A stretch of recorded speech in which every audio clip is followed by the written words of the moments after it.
how to preach the gospel in 2025.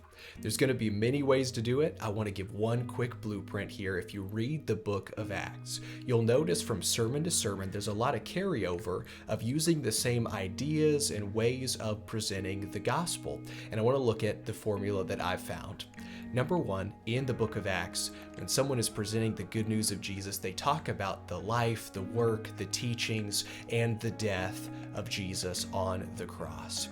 Well, from there, they jump into that he didn't only die for the sins of humanity, but God raised him from the dead. We have faith in the resurrection that 1 Corinthians 15 says is the proof of ours. Well, from there, oftentimes it'll jump all the way back to the Old Testament to prove that this had to happen and that God said it would happen.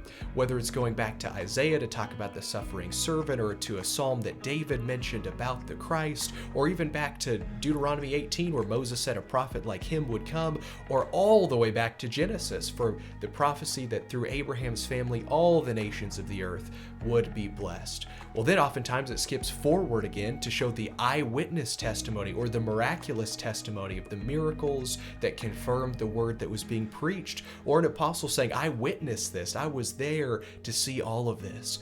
Well, this often culminates in the ultimate truth that Jesus is the Christ, that he is the saving Messiah of the Old Testament, and there's almost always a call to action leading into the salvation that Jesus brings, to either believe, to repent, to confess, to be baptized, to take hold of the salvation that Jesus gives. And I believe that we can use this as kind of a formula, at least a good baseline for how we can present the gospel, for the life, the teachings, the work, and the death of Jesus on the cross, the fact that God raised him from the dead. There were eyewitnesses, there were miracles to confirm the Old Testament said it would happen. We have that on record, and Jesus offers salvation to those who believe and obey. I hope this helps to preach the gospel here in 2025. Like, comment what you think, and subscribe.